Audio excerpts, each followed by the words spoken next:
Tere!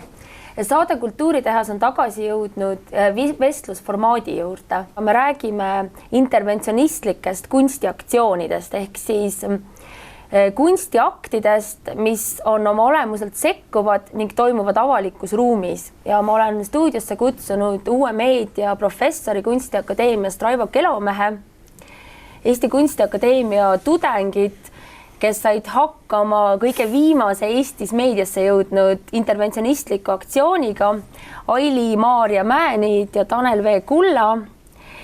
Siin on Liisa Past, suhtekorraldaja ja mina, saatejuht Sandra Jõgeva. Mulle tundub, et viimase poole aasta jooksul on väga mitu kunstiaktsiooni jõudnud Eestis tava- või mainstream meediasse.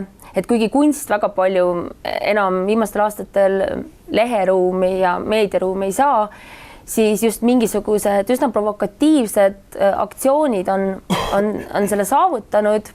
Neid on olnud väga mitu viimase poole aasta jooksul ja kõige viimane toimus umbes 6 aega tagasi, isegi vähem, kui Eesti Kunstiakadeemia hariduskonverentsil anonüümseks jäänud tudengid, kes on praegu siin, mitte anonüümsetena viisid haridusministrile Jaak Aaviksoole anonüümse solvava sisuga või loosungliku kirja. Kindlasti mitte solvava. Mis see tekst oli? Vähem möla, pikem samm. Vaid institutsioonid üksikisikutest ja uuringutest rääkimata.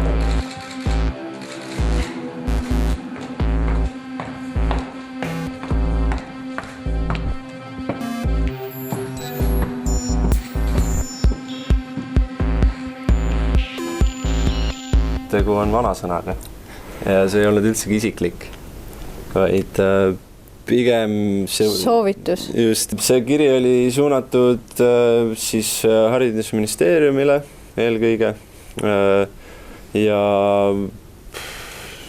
ühtlasi sihtasutus Archimedese juhatusele. Meediasse jõudis see, et anonüümsed tudengid andsid haridusminister Aaviksoole solvava sisuga anonüümkirja, millest see ärritus ning märgata oli ka hämmeldus Signe Kivi näol, kes on EKA rektor. Tegelikult ei olnud see nii väga anonüümne, kui ma läksin, ise andsin talle selle, see nägi mind. Ma saan aru, et see anonüümsus tekkis lihtsalt selle kirja nagu vormi pärast, et kuna oli need ajalehest välja lõigatud tähed, siis et see oli selline laad sai valitud. Töö eesmärk oli iseenesest lihtsalt eksperiment-uuring, et mis juhtub siis, kui teha nii? Minul kohe tekib siin selline vaheküsimus, kui me räägime sellest, et te sekkute ühiskondliku protsessi mingil viisil, kui see on kas või mingi konverents, siis ju selle, mis on solvav, peaks defineerima see, keda solvatakse, sest see on tema tunnete keskne. See, kas tegu oli solvava või mitte solvava teoga, seda peaks justkui defineerima siis minister Aaviksoo või publik, mitte siis teie. Selles suhtes on sul ja, aga see nagu ei olnud mõeldud solvanguna, et see ei olnud suunatud tema isiku pihta. Aga tegelikult oli tegu ühe koolitööga. Jah, tegelikult oli tegu koolitööga kunsti ja meedia suhte kohta. Kui me seda tegime, siis me tegelikult, mina isiklikult ei arvanud, et see niimoodi meediasse läheb. Minemata sellest diskussiooni, kas seda sorti kunsti Eestis täna on piisavalt ja kas Eestis kunstil või teatril või muusikal on piisavalt ühiskondlikud sõnumit. Kindlasti on seda avalikkuses nii vähe näha, et selliste tekstide lugemisoskus on suhteliselt madal. Kui me paneme nagu selle aktsiooni visuaalkunsti konteksti, siis ta on võrdlemisi tavapärane. Ei ole selles mitte midagi eriskummalist, aga seda võeti niisuguse isikliku pöördumisena, mis puudutab just seda visuaalse kirjaoskuse nagu vähesust. Üks külg on loomulikult see, et koolis teda ei õpetata, nagu, et lapsi ei viida näitusesaaridesse, ei arutleta selle üle, mis meie nagu massimeediaski on, mis on ju ka nagu osaliselt toitub nagu sellisest moodsa kunstipärandist. Ma mõtlen kõik, mis on nagu filmides või ka popkultuuris, see on ju läbi imbunud kõige sellega, mida me teame 20. sajandi kunstist. Minu meelest on probleem, et Eesti ajakirjanduses on ära kadunud kunstitoimetajad üsna niimoodi sujuvalt, ütleme viimase 5-7 aasta jooksul. Et varem kunstiarvustused, kunstinäitustest artiklid olid sellised tavapärased osad igast päevalehest. kunstist praktiliselt enam ei kirjutata ning võib-olla ainus kunst, mis tegelikult laiemat mingit meedialäve ületab, ongi sellised provokatiivsed avalikus ruumis toimuvad aktsioonid, et võib-olla see ei ole juhus, et need on just viimase poole aasta jooksul tulnud ripurada, et viimane oli teie anonüümkiri, ennem seda oli väga palju tähelepanu saanud Aap Kaur Suve ideel baseeruv korsten ehk siis vanalinnas asuv Tauno Kangro korstnapühkija skulptuur.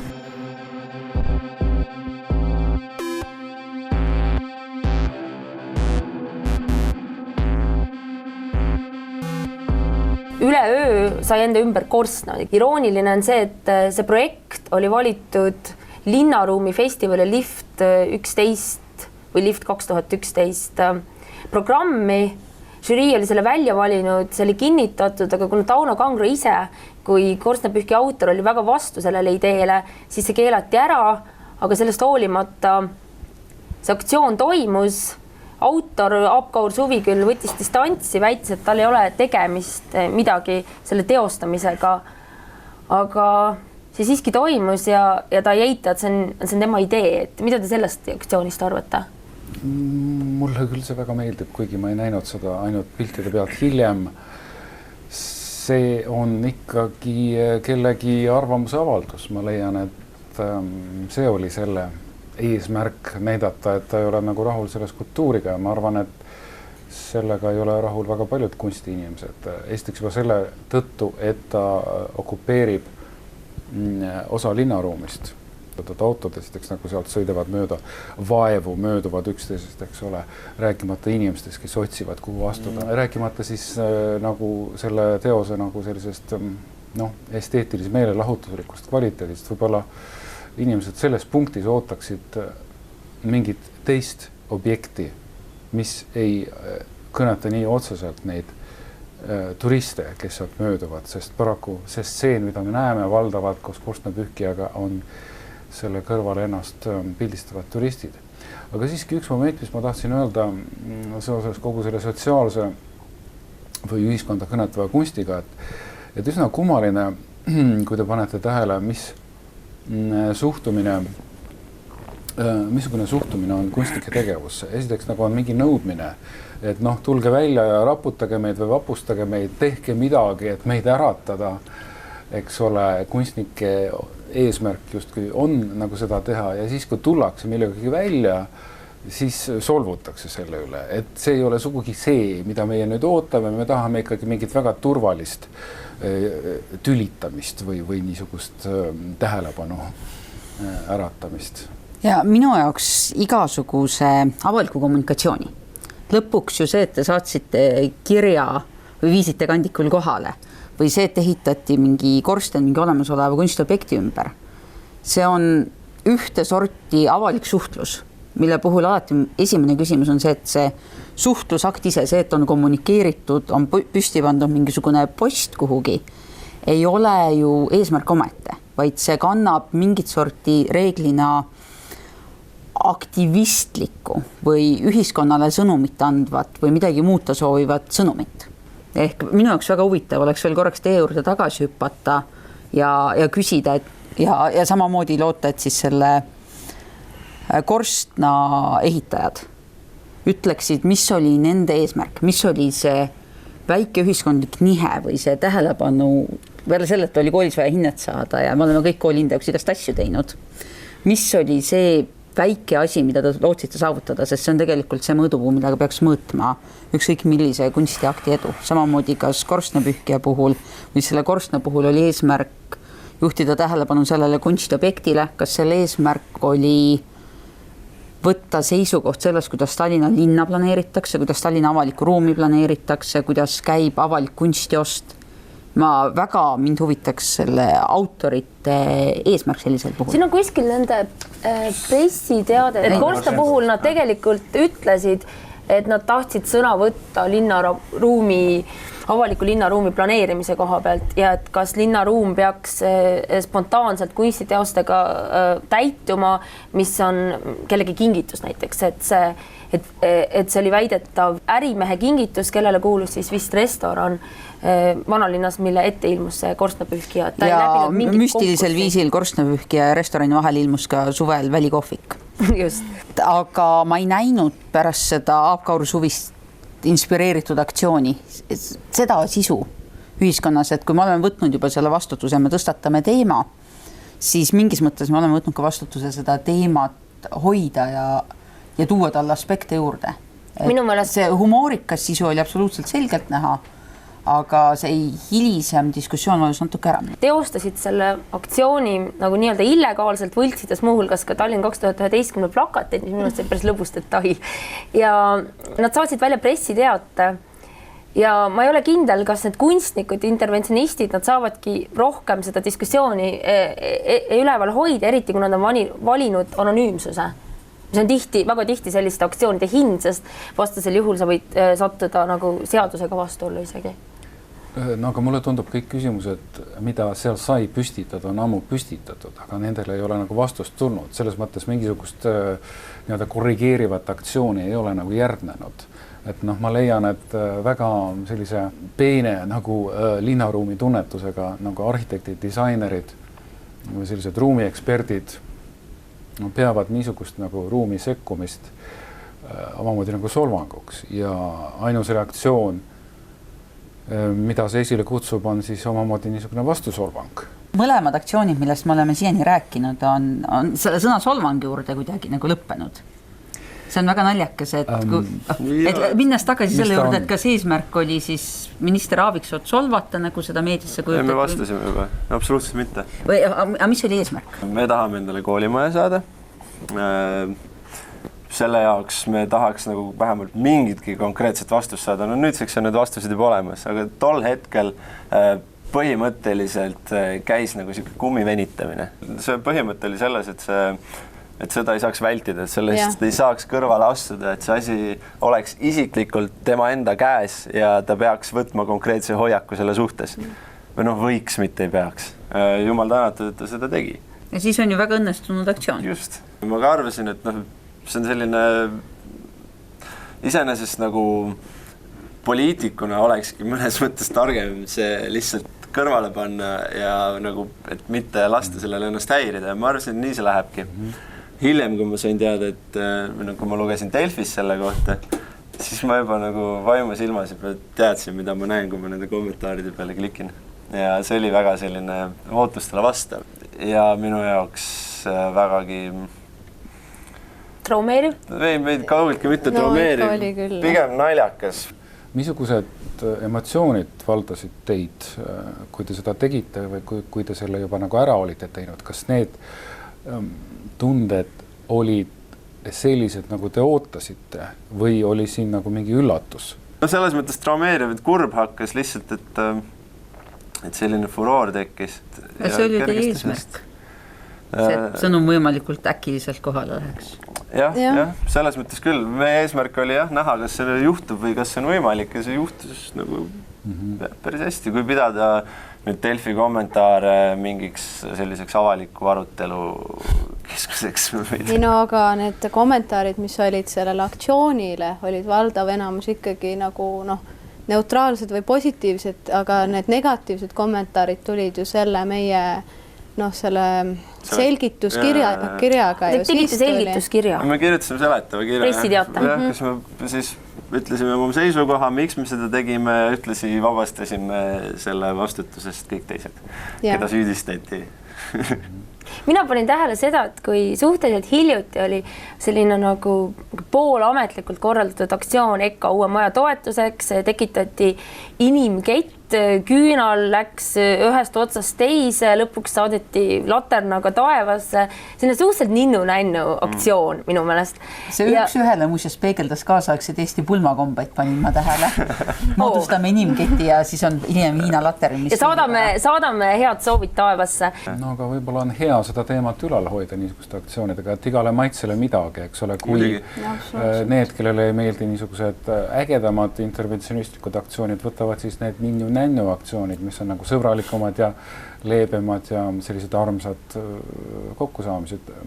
Ja üks oluline asi tegelikult ju igasuguse aktivistliku aktsiooni juures, igasuguse üldse aktsiooni juures, kus üks ühiskonnagrupp teeb midagi, mis erineb ülejäänud ühiskonnast, seisab ümber ühe ehitusplatsi näiteks, on tegelikult ju autokommunikatiivne või ennast valideeriv. See, et ma ei olegi üksi, siin istub veel inimesi ja see on absoluutselt igasuguse sellise avaliku kommunikatsiooni tegelikult avaliku aktsiooni üks osadest. Ja ilmselt mida äkilisem on aktsioon, seda vähem seal on sellist enda valideerimist, et ma olen, teised teevad seda veel ja mida softim on see rituaal, mida rohkem inimesi saab olla kaasatud sellesse rituaali, seda enam ta tegelikult on suunatud sisse ja seda vähem on suunatud välja. Jah. Sest seda vähem ta äkiliselt lõikab. Aga kui rääkida veel viimasel ajal meediakünnist ületanud aktsioonidest, siis ma arvan, et võib-olla kõige nähtavam kogu mainstream meedias, naiste ajakirjanduses, mingites talk showdes nagu Maire Aunaste oli Fidel ja Signe Roots, kes 2011. eelmise aasta augustis korraldas aktsiooni, mille pealkiri oli Äng.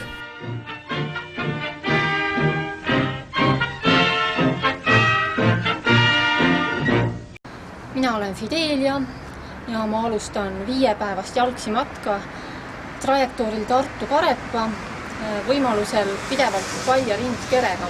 Täna on plaanis kõndida 48,5 kilomeetrit ja sihtpunkt on Kuremaa järve äärne. Ta nimelt 5 päeva kõndis võimaluse korral Palja ülakehaga Tartust Karepale, kus toimus üks performance'i festival. Mida te sellest arvate? Loomulikult väga positiivselt, sest et see on kunstniku eneseväljendus ja tõmbab tähelepanu. Et teine aspekt on siin see, et see on ühtlasi ka väga selline odav võte selleks, et sekkuda, eks ole, läbi seksuaalsuse, mis loomulikult püüab rohkem tähelepanu kui kõikvõimalikud muud vormid nagu oma sõnumit levitada. Antud juhul ei jätnud kunstnik mitte midagi ambivalentseks. Mõnes mõttes oli tegu rohkem poliitilise aktivismi kui kunstiga isegi. Et ta alati väga artikuleeris, mida ta tahtis öelda. Tema aktsiooni mõte oli võidelda ka naiste rahva õiguse eest suvel palava ilmaga võtta soovi korral ülakeha paljaks. Ta saavutas eesmärgi, et see teema kerkis esile ja selle üle arutleti, kuid ma ei usu, et midagi muutub selles vallas, et naistel on nagu lubatud palju ülakehaga käia linnaruumis. Mina vastupidi arvaks, et tegelikult kui me eesmärki nii sõnastame, et see on siis enesepaljastuse võrdne võimalus meestele ja naistele avalikus ruumis, siis kui vaadata tagasi sellele, milline oli meediakajastus, kui vaadata tagasi, mis teemad on jäänud ühiskonda resoneerima sealt, siis resoneerima ei ole jäänud meeste ja naiste võrdsus, meeste ja naiste võrdne enesepaljastus, ei mitte niipidi, et siis naised võiks ka veidi rohkem oma püsti õhutada, ega ka niipidi, et mehed võiks kanda siiski avalikus ruumis maikateks, vaid resoneerima on ennekõike jäänud Fidel ja Signe Roots kunstnikuna, kes selle tõttu on siis võimendunud suurepärastesse tõsieluseriaalidesse, kus ta on teinud suurepärase õhtusöögi kindlasti oma õhtusöögikaaslastele. Selle aktsiooni kõige otsesem tulem on see, et Fidelia on tõstatanud rohkem avaliku elu tegelaseks, rohkem kõneisikuks, kui ta oli enne seda. See teema, mida ta üritas tõstatada, on selle kõrval kajastuses olnud marginaalne. Ja kahtlemata inimene, kes kasutas visuaalselt niivõrd suhteliselt jõulist relva. Kas on vulgaarne või mitte, see on eraldi küsimus, aga nii jõulist relva pidi sellega arvestama. Et fookus ei lähe mitte naiste siis objektifitseerimisele, vaid fookus on läinud temale endale kui objektile ja subjektile popkultuuris. Ja ilmselt üks korrapära, mis siin läks tööle jälle, on see, et sa avalikkust saad harida ühe sammu võrra võrreldes nende olemasolevate teadmistega. Et teie aktsioon sobis sellepärast väga hästi ja samamoodi see Korstna aktsioon, et ta ehitas juba olemasoleva avaliku diskussiooni või diskursuse peale. See tunne oli olemas, me andsime ühe sammu teadmisi. Põhimõtteliselt me õpetasime inimesele, kes saab aru, mis asi on molekul, seda, kuidas keemiline reaktsioon võiks töötada. Mitte me üritanud 3. klassis õpetada relatiivsusteooriat. Aga Fidelia Signe Roots võttis teema, mis kahjuks Eestis on paljuski getostunud, mis ei ole avaliku diskussiooni objekt. See mõtled feminism kui selline? Võõrdõiguslus? Ja konkreetsemalt ka siis keha roll avalikus ruumis. Ja sellega üritas harida, see samm on liiga suur. Ja selle tõttu tegelikult tegeles enda tõstatamisega rohkem kui teema tõstatamisega. Minu jaoks seal oli üks väga oluline detail, mis mulle selle aktsiooni tegi mõnes mõttes puhta aktivismina ja sõnumi edastamisena natuke ebausutavaks, et kui tema idee, vähemalt formaalselt, tema enda sõnade kohaselt, oli deseksualiseerida naise rind, naisel võimaldada soovi korral palava ilmaga visata seljast särk ja rinnahoidja, siis ta ajastas selle aktsiooni siiski sellesse nädalasse, see oli küll seotud selle festivaliga, millest ta osa võttis, et kui see oli vist suve kõige külmem ilm, nii et ma lugesin tema blogi, kus ta kirjeldas oma jalgsimatka 5 päeva, et see oli üks kannatuste teekond, ta rinnanibud muutusid tundetuks, ta külmetas, võitles haigestumisega, et ta kannatas tõsiselt, et selleks absoluutselt ebasobivas kliimas jalutada päevade kaupa palju ülakehaga. Sellega ta jällegi objektifitseeris ennast. Minu meelest ka. Mitte teemat. Mina seda ei olnud enne kuulnud. Aga minu arvates oli see väga heroiline aktsioon, isegi vaatamata sellele külmale. Eesti kultuuris on teatud arhetüüpsed, eks ole, nagu sellised jalgsikõndjad, nagu Kristjan Jaak Peterson läks nagu Tartust Jala Riiga või et võib-olla nagu see laotub nagu sellisesse ajaloolisesse maatriksisse kogu see Signe Fidelia aktsioon, kui ta taotleski niisugust staatust, mille ta nagu saavutas nagu avaliku elu tegelase staatuse. Kuid kunstniku jaoks on võib-olla see vägagi ihaldusväärne staatus, et siis lihtsalt kuulatakse pisut rohkem seda, mida sa räägid. Ma tahtsin Fidelia Signet kutsuda siia stuudiosse diskussioonis osalema ja enda aktsioonist rääkima. Paraku ta keeldus, ta ütles, et ta on just alustanud oma uut kestmusperformance'it, mis vältab aasta aega. Ta nimelt ei mõtle kunstist, ei räägi kunstist, ei tee kunsti, väldib kõiki kunstisündmusi, kaasa arvatud kunstisaade siin, ja õpib hoopis kondiitriks. Tõenäoliselt ühe autori või kunstniku jaoks ei ole ihaldusväärsemat olukorda kui see, et temast räägitakse ilma tema juuresolekuta. Seda võib nimetada kestvuskunsti aktsiooniks. Inimene, kes ei ole neid sõnu varem kuulnud või kes ei ole Fidelia Signe seda seletust nii kuulnud, nimetaks seda eneseotsimiks pärast läbipõlemist näiteks või aasta pärast kunstiülikooli lõpetamist on inimestel tulnud, ma kujutan ette aasta, kus nad kunstiga väga palju ei tegele ja õpivad mõne praktilise oskuse ära. On selline huvitav fakt, et rahvusvaheline statistika, mis puudutab inimesi, kes on õppinud kunsti, lõpetanud mõne kunstiõppeasutuse, et 5 aastat peale lõpetamist kõigest 3% nendest tegelevad kunstiga, on aktiivsed kunstnikena. Ülejäänud tegelevadki selle elu kestvusperformance'iga, maksmata arved, identiteedi otsimine, just läbikukkumine, mis iganes. Et see on väga ohtlik kestvusperformance, et see võib nagu märkamatult kesta aastakümneid. Ma ei tea, kas antud juhul. Sa ei saa siiski öelda, et ta ei tegele kunstiga. Ta tegeleb kunstiga tehes seda kestvusperformance'it. See kuulub tema nagu biograafilisse sellisesse narratiivi, mida ta ehitab nüüd järk-järgult. Ja ma arvan, et see 1 aasta kunstikriitiku või meie seisukohta pole maha visatud aega, tegelikult on väga oluline lüli element, millele ta ehitab võib-olla mingisuguse järgmise aktsiooni, milleks on nagu mingi toidupõhine või kondiiteritoodete põhine aktsioon, sellepärast, et rääkides nüüd 20. sajandi kunstis, siis seal on galeriisid lausa olnud, mis on pühendatud nagu söödavale kunstile nagu eat art. ja kindlasti ei ole kunst või kunstnikud siin kuidagi väga unikaalsed, sellepärast et ka lõpuks semiootika, sotsioloogia või võrdleva kirjandusteaduse valdkonnas oma kõrgkoolihariduse saanud inimestest väga suur osa 5 aasta pärast avastab, et neil ei olegi visiitkaarti, kuhu on peale kirjutatud semiootik või sotsioloog või võrdleva kirjandusteadlane. Et see on ilmselt humanitaarharidusega üks selliseid paratamatuid omadusi, et ta valmistab sind ette üldiselt maailmaks, aga mitte tingimata karjääriks. No nagu me teame, sellist ametit nagu kunstnik ei olegi olemas. Et mis mõttes? No sellist töökohta. Kunstniga tegelemine on ikkagi eluviis, see ei ole nagu töö. Et ma arvan, et see on töö pigem. Mina näen seda natuke teises perspektiivis. Selles mõttes, et kui inimene tõesti pühendab ennast kunstile, siis ta ei saa arvestada sellega, et ta elab sellega väga hästi ära. Eriti sellises ühiskonnas, nagu me kõik valdavalt oleme niisuguses nagu turumajanduslikus ühiskonnas. Aga samas sellega sa kordad meimi, mis ütleb, et kunstnik siis sellise kaasaegse Eesti ühiskonna mõttes ei saa olla edukas ja ma loodan, et on hõljuvad komad mu pea ümber on piisavalt kaugel. Et sellega sa kordad meimi, et kunstnik, see ongi see nälgiv, kannatav kunstnik, see ei ole inimene, keda tabab kommertsedu.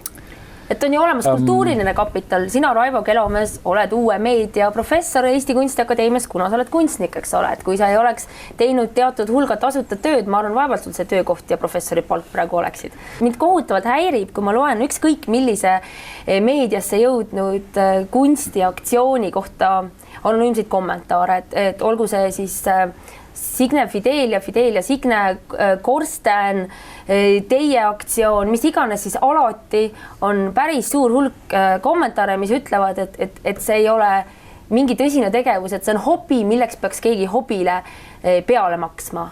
Et minu meelest see, mis sa ütlesid, nagu mõnevõrra nagu kinnitas seda, et see on eluviis, see on hobi. Ma arvan, et see ei ole. Pigem on tegu kutsumusega selles mõttes. No aga see on nagu sama tegelikult, et kutsumus ehk eluviis, need sõnad just nagu tähenduslikus mõttes kuuluvad nagu ühte, et sa pead ikkagi kõigepealt defineerima ennast selles suhtes, mida sa teed ja alles siis nagu võib-olla võib juhtuda, et nagu kohtud mingisuguse töökohaga. Ja teinekord kohtutakse ka kommertseduga siis kas plaanipärase töö tulemusena või ootamatult. Ja minu jaoks ennekõike see ongi nagu see diskussioon, mis Eestis aeg-ajalt kerkib, et kas seesama Tauno Kangro on kunstnik selle tõttu, et ta on kommertsedukas. Kas Navi Trolla, kes ei ole kunagi käinud selles suurepärases kõrgkoolis, mille maja suurepäraselt hetkel ei ole, on vähem kunstnik sellepärast, et ta teeb teesärke, millel on suhteliselt suur müügiedu. Ja sellega, kui me kordame seda nälgiva kunstniku meemi, siis sellega me tegelikult nagu vulgariseerime ka ära need kunstnikud, kellel on elus hästi läinud. Publik armastab mõlemat. Seda küll jah, aga ma esiteks nagu selles mõttes, et kui on selline tahtlik kommertsedu saavutamine ükskõik läbi mille, siis on kindlasti tegu kunstiga, aga mina ei nimetaks seda ilmtingimata kauniks kunstiks. Mis see kehti muidugi kõikide kutsumus on teha selliseid skulptuure, mis juhtumisi inimestel on kutsumus osta. No kui see on juhuslik, siis see on muidugi hoopis teine asi. Aga selle meemi koha pealt selles mõttes, et kui nagu inimene viljeleb kunsti iseenesest, siis tema nagu algne eesmärk minu silmis ei tohiks olla majanduslik edu selles mõttes. See on nagu lihtne. Ma lõpetan järgmine aasta, ma olen arvestanud sellega, et ma teen tööd selleks, et kunsti teha. Just. Näiteks.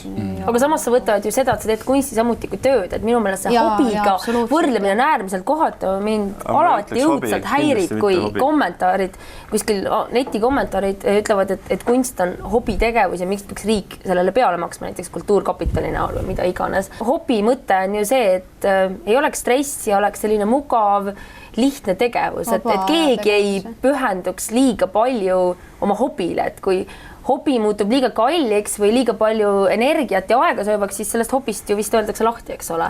Kumbki meist pole vist seda hobi maininud selles mõttes, et mina isiklikult ei peaks ka seda hobiks ja ma ilmtingimata ei seostaks elustiili ja hobi või kutsumust ja hobi. Ei, ma teid ei süüdistagi selles, et lihtsalt võib-olla see tuli sellest, et Raivo ütles, et kunst ei ole amet, et ma vaidlen sellele vastu, et sellist ametit nagu kunstnik ei ole olemas, et see nagu ei oleks töö, see oleks nagu pigem kutsumus või eluviis, et ma arvan siiski, et see on nagu töö, sest suhtumine on täpselt samamoodi nagu töösse, võib-olla isegi pühendunum või kompromissi. Ei no, selles ei kahtle mitte keegi, aga ma ikkagi nagu sellele töö mõistele vaidleks nagu vastu ja sellele nälgiva kunstniku meemile ka vaidleks vastu. Ma arvan, et see kunstniku pilt, see maastik, kus me näeme väga erinevaid karaktereid, ütleme, kaasaegses kunstis on äärmiselt kirju ja see nii-öelda traditsiooniline, romantiline nagu nälgiv kunstnik on ainult üks tegelane kogu selles galeriis.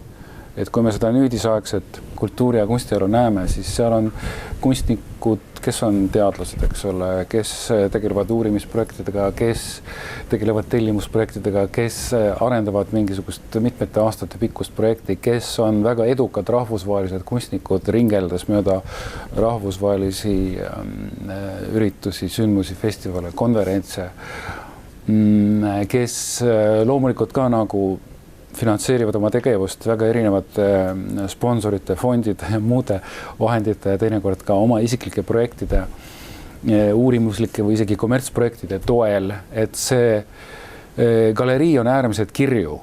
Aga Liisa, sina kui suhtekorraldaja, kuidas sulle tundub, kuidas on Eesti kunstnikud oma, ütleme, avalike suhete või meediasuhtlusega hakkama saanud, et milline on kunstniku või kunstimaine praegu Eestis? Ma arvan, et see on umbes küsida nagu milline on teatrimaine kunstis või milline on teaduse maine kunstis või milline on kaubanduse maine kunstis. Mitte kunstis, vaid... Vabandust, avalikkuses.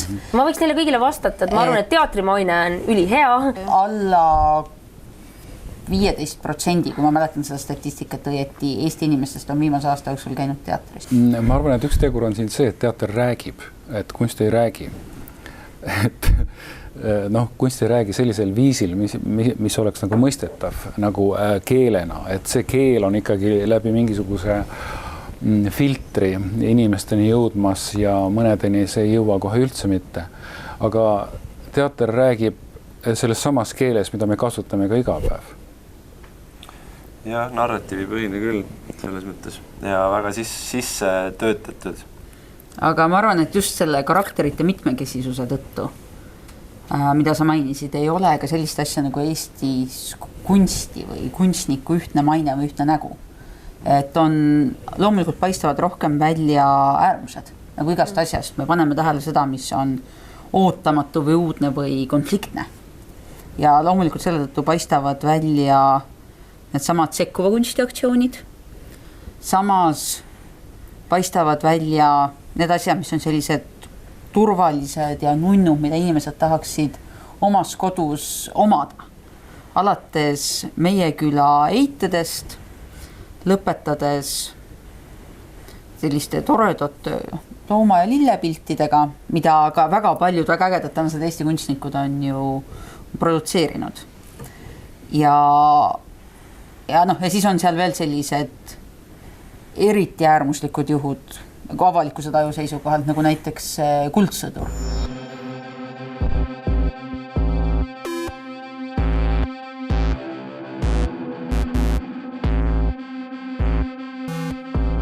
See on ju ka üks sekkuva kunsti variante, kus selgelt avalikkuse vastus oli see, et kui sa ükskõik millisel alal tegutsejana võtad ette mingi aktsiooni, siis sa vastutad reaktsiooni eest ja kunstnikuna see, et kunstnik siis ütles, et ma ei arvanud, et selline reaktsioon tuleb või ma ei arvanud, et sellele kuidagi reageeritakse.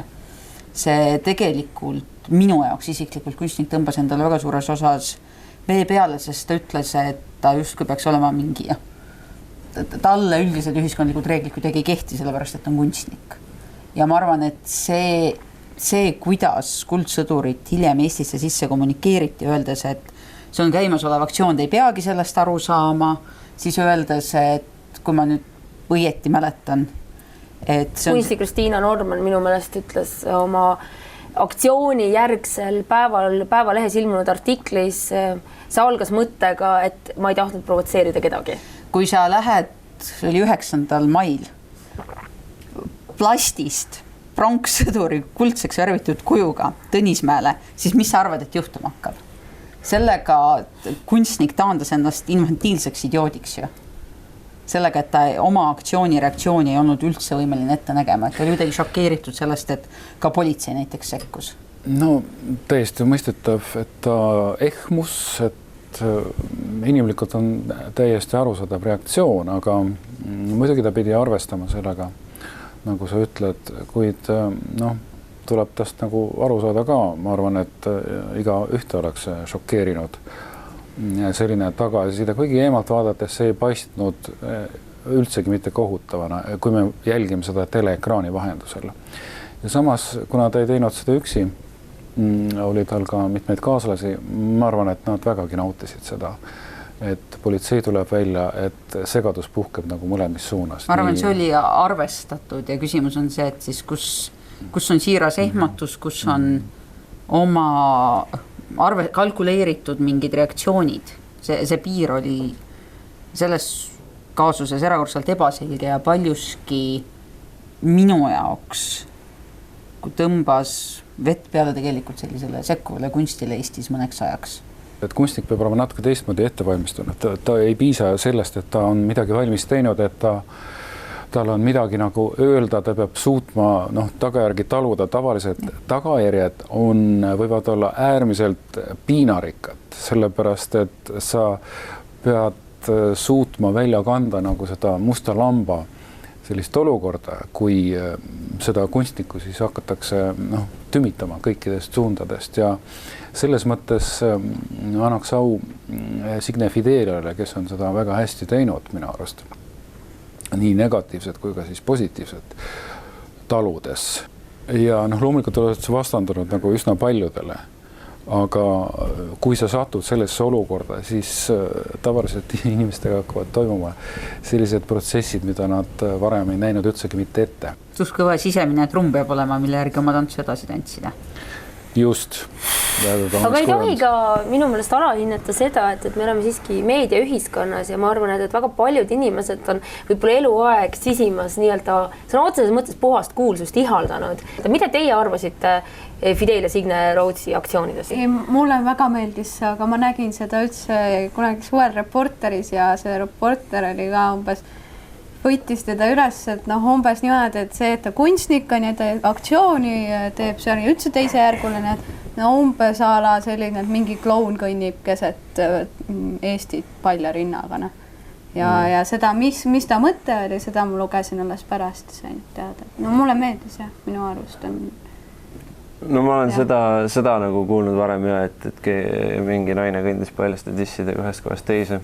Praegu nüüd ma kuulsin selle tagamaid. Aga üldiselt ma nagu ei taha eriti kommenteerida kunstiteoseid, millesse ma ei ole nagu suutnud süübidagi. Et ma tean, et mu nagu seisukoht saab olla ainult väga nagu pealiskaudne. Aga pealiskaudselt võib öelda, et mõjuv aktsioon hästi toimis. Ja paratamatult aktivismi seisukohalt on ikkagi oluline see, et kommunikaator vastutab mingi piirini ka retseptsiooni eest. Sa pead arvestama seda, millised on sinu vaatajate ja kuulajate eelnevad teadmised, arvamused, eelarvamused, see, millisele pinnale su sõnum langeb. Sina saad seda kontrollida, pind ei saa kontrollida, kas vihma sajab. Seekordne saade Kultuuritehas oli interventsionistlikest avaliku ruumi sekkuvatest poliitilise alatoonika kunstiaktsioonidest ning tihti on piirid kunsti, nagu me seda mõistame, ning poliitilise aktivismi vahel üsnagi ähmased.